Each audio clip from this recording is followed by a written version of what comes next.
C'est l'heure du Journal de l'Afrique. Soyez les bienvenus sur France 24. À la une ce soir, dernier jour de campagne pour la présidentielle en Guinée.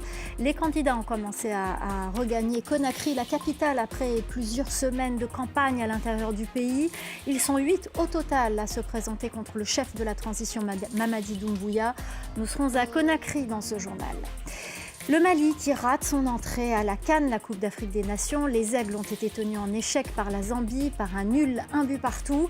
La rencontre a été suivie par de nombreux Maliens établis au Sénégal. Notre correspondant à Dakar est allé à leur rencontre. Leur réaction à suivre.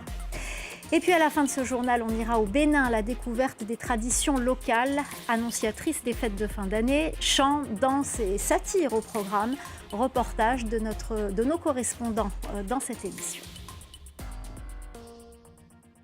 Dernière ligne droite pour les candidats à la présidentielle en Guinée. Ils ont commencé à regagner Conakry après plusieurs semaines à sillonner le pays. Ils sont 8 candidats à se présenter contre le chef de la transition, Mamadi Doumbouya.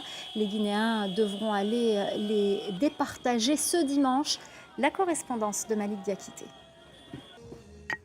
Dans la capitale, affiches géants, rassemblements et caravanes aux couleurs de Mamadi Doumbouya dominent largement la campagne électorale. Une mobilisation portée en grande partie par les ministres et les hauts cadres de l'administration publique qui mènent campagne au nom du chef de la transition. Chef de la transition qui lui-même reste jusqu'ici très discret. Sur le terrain, ses soutiens défendent son bilan depuis son coup d'État du 5 septembre 2021 qui a renversé le régime d'Alpha Condé. Le candidat Mamadi Doumbouya est le candidat du peuple. Nous avons voulu, nous avons réclamé, nous avons exigé qu'il soit candidat. Donc c'est un devoir pour l'ensemble des mouvements de soutien, pour l'ensemble du peuple de Guinée, de montrer qu'il est en phase avec le peuple. Aujourd'hui, nous avons à la tête de notre pays un homme qui peut nous conduire vers l'émergence, vers le développement. Donc, mais c'est ensemble qu'on doit faire cela. Pendant ce temps, les 8 autres candidats tentent d'exister sur le terrain. Parmi eux, une seule femme, Makale Camara, ancienne ministre des Affaires étrangères. Il faut que les femmes de Guinée soient prises en considération. Il faut que les femmes de Guinée comptent dans l'établissement de notre produit intérieur brut, c'est-à-dire notre PIB. Il faut que les femmes sortent de l'informel pour avoir des entreprises structurées qui font avancer ce pays. Selon plusieurs observateurs, cette élection s'annonce sans véritable suspense, car les principaux adversaires du chef de la transition, Mamadi Doumbouya, restent peu connus du grand public. Et en Guinée, ils sont très nombreux à surveiller de très près le projet Simandou, une mine de fer aux dimensions titanesques qui pourrait doubler le PIB de la Guinée. Le site de Simandou est fonctionnel après des décennies de blocage. Quelles seront les retombées pour la population? Les attentes sont énormes. Reportage de Sarah Sako et Malik Diakité. Dans les rues de Conakry, sur les murs comme sur les têtes, la mine de Simandou est partout. Début décembre, les premiers minerais extraits sur le site ont quitté les côtes guinéennes, direction la Chine. Le démarrage d'une exploitation attendue pendant presque 30 ans par les Guinéens, qui placent de grands espoirs dans les retombées de la mine. Parce que dans le projet Simandou, ils ont parlé de l'agriculture, de beaucoup d'emplois jeunes, et beaucoup d'infrastructures aussi. Le train là quitte ici jusqu'à l'intérieur, ça va arranger beaucoup de choses, moins de déplacements. Jusqu'ici, la plus grande réserve de fer inexploitée au monde, le site pourrait secouer le marché global de minerais. Un coup de projecteur à l'international pour la Guinée, qui se fait d'ores et déjà sentir dans le secteur privé. L'activité a bondi, je peux dire même 3 fois plus que l'année dernière. Il y a même une congestion au niveau du port autonome, parce que le nombre d'importations a nettement augmenté. Ce qui est un bon indicateur. Ça veut dire que les choses bougent, le pays bouge. Des débuts prometteurs, mais certains doutes persistent. Parmi les nombreux points en suspens, le contenu des accords signés depuis 2021 entre l'État guinéen et les miniers n'a toujours pas été rendu public. Pour les experts, tout dépendra de la gouvernance du projet. C'est d'abord, la transparence des accords, des contrats et de revenus de Simandou. C'est la première condition. La deuxième condition, c'est que le projet puisse permettre le développement des entreprises guinéennes ou bien des travailleurs guinéens. On ne doit pas qu'exporter, on doit aussi créer des compétences ici pour que ces compétences-là puissent être pour la Guinée et pour les Guinéens. À terme, Simandou devrait produire 120 millions de tonnes de minerai de fer par an, faisant de la Guinée l'un des plus grands extracteurs au monde. Ce scrutin également en Somalie, dans la région de Banadir, qui abrite la capitale du pays. La campagne est en pleine effervescence. Les électeurs s'apprêtent à se rendre aux urnes ce jeudi pour les premières élections locales dans ce pays depuis plus de 50 ans. Alice Broga. Dans les rues de Mogadiscio, c'est une scène inhabituelle. Ces militants font campagne auprès des habitants à quelques jours des élections locales. C'est la première fois que les Somaliens sont invités à se rendre aux urnes pour des élections directes depuis 1967. En tant qu'homme libre, je peux désormais voter pour qui je veux ou refuser de voter. J'en suis très heureux. J'ai plus de 30 ans aujourd'hui et depuis mon enfance, je n'ai jamais vu d'élection locale comme celle-ci. Nous sommes très heureuses de participer aux élections locales de la région de Banadir. Nous voterons pour la personne en qui nous avons confiance. Depuis la chute du dictateur Siad Barré en 1991, les élections se déroulaient selon un système indirect articulé autour des clans qui composent le pays. En 2024, le Parlement a approuvé une nouvelle loi électorale instaurant le suffrage universel direct qui a suscité une levée de boucliers de l'opposition.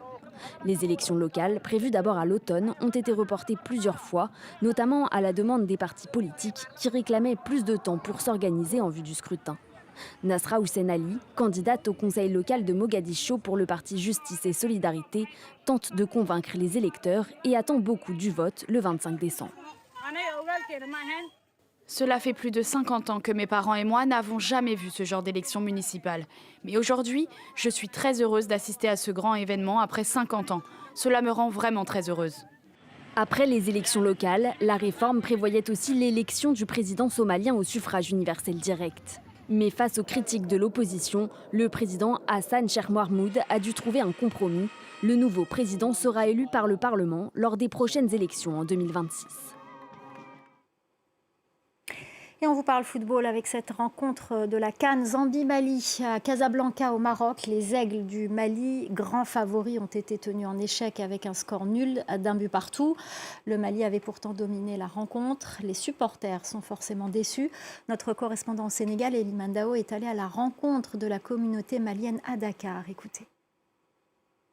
Scénario frustrant pour les Aigles du Mali lors de leur entrée en lice dans cette Coupe d'Afrique des Nations. Les Maliens ont pourtant dominé leur match face à la Zambie et sont même permis de rater un penalty en première mi-temps par El Bilal Touré avant que Lansine Sinayoko ne marque le but de l'ouverture du score en début de seconde période. Mais les Maliens n'ont pas réussi à conserver cette avance et se sont fait rejoindre dans les dernières minutes par le but de la star zambienne Patson Daka à la 92e minute. J'ai suivi le match avec des supporters maliens au marché malien de Dakar. Des supporters bien évidemment frustrés. Je propose de les écouter. Je suis vraiment déçu et même découragé. On verra ce que la suite de la compétition nous réserve. Mais là, ça ne va pas. Je ne suis pas vraiment content aujourd'hui. On a laissé échapper la victoire. Mais bon, ce n'est que le premier match. Il se peut qu'on gagne le deuxième et le troisième match et nous qualifier pour la suite. Et même remporter la coupe. Les Maliens sont déjà dans l'urgence et se doivent rapidement de retrouver leur football. Mais leur prochain match s'annonce difficile. Ce sera vendredi face au Maroc, pays organisateur de cette CAN. Au Bénin, les fêtes de fin d'année commencent bien avant le 25 décembre. Dans les rues de Cotonou, les Kaletas dansent, chantent et font rire tout un quartier. Une tradition populaire entre satire et transmission qui annonce Noël à sa manière. Reportage d'Emmanuel Sodji et Raphaël Talley. Mois de décembre à Cotonou, les fêtes se voient et surtout s'entendent.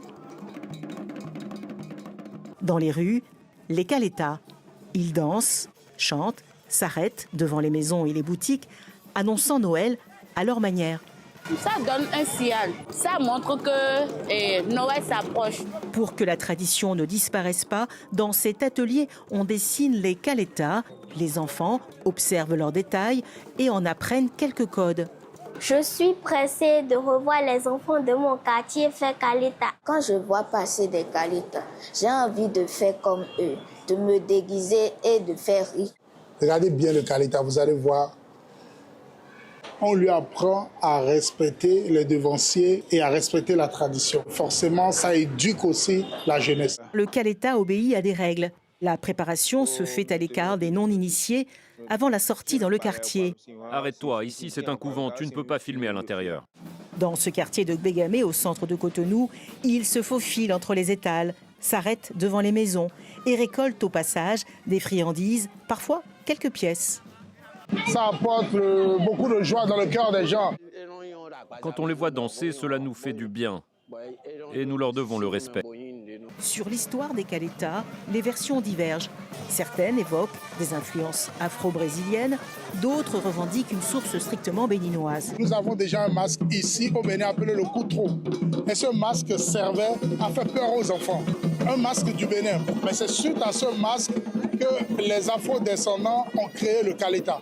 Au Bénin, les Kaleta ne font pas qu'accompagner Noël. Chaque mois de décembre, ils font vivre un héritage de quartier en quartier. Pour finir, ce défilé de mode haut en couleur, 4e édition de la Kivu Fashion Week. Cet événement se tient malgré le conflit dans l'Est de la République démocratique du Congo. Les créateurs ont souhaité montrer que malgré tout, la vie et la création artistique continuaient. Laurent Berstecher. Parés de leur plus belle tenue, ils défilent sur le podium sous les yeux conquis du public. Cette scène ne se déroule pas à Lagos ni à Paris, mais à Goma. Un défilé symbolique près d'un an après la prise de la ville par les rebelles du M23, soutenus par le Rwanda. Le but de cette 4e édition était de réunir les communautés, les différentes communautés, surtout les communautés de l'Est, le Rwanda, l'Ouganda et tant d'autres pays. On voulait juste partager le message que nous voulons la paix, nous voulons cette cohabitation pacifique entre les nations. Le lieu n'a pas non plus été choisi au hasard. C'est depuis l'hôtel Serena que les dirigeants du M23 avaient annoncé la prise de Goma en janvier dernier. Dimanche, le bâtiment accueillait tout le gratin de la ville, fashionistas et célébrités locales, venus montrer que la vie dans le nord et le sud Kivu ne se résume pas qu'à la guerre. Je pense que c'est un autre moyen de montrer ce qui se passe chez nous et pas que le négatif, parce qu'au-delà de la guerre, nous vivons, nous créons, nous sommes résilients et nous essayons d'avancer du mieux qu'on peut. Alors que l'Est de la RDC reste miné par les conflits, à Goma, créateurs et amateurs de mode s'unissent le temps d'un défilé pour faire passer un message de paix et de solidarité. Voilà, c'est la fin du Journal de l'Afrique. Merci aux équipes en régie, merci à notre chef d'édition Tara Souvé, merci à nos correspondants et merci à vous pour votre fidélité. Restez avec nous, l'info continue sur France 24.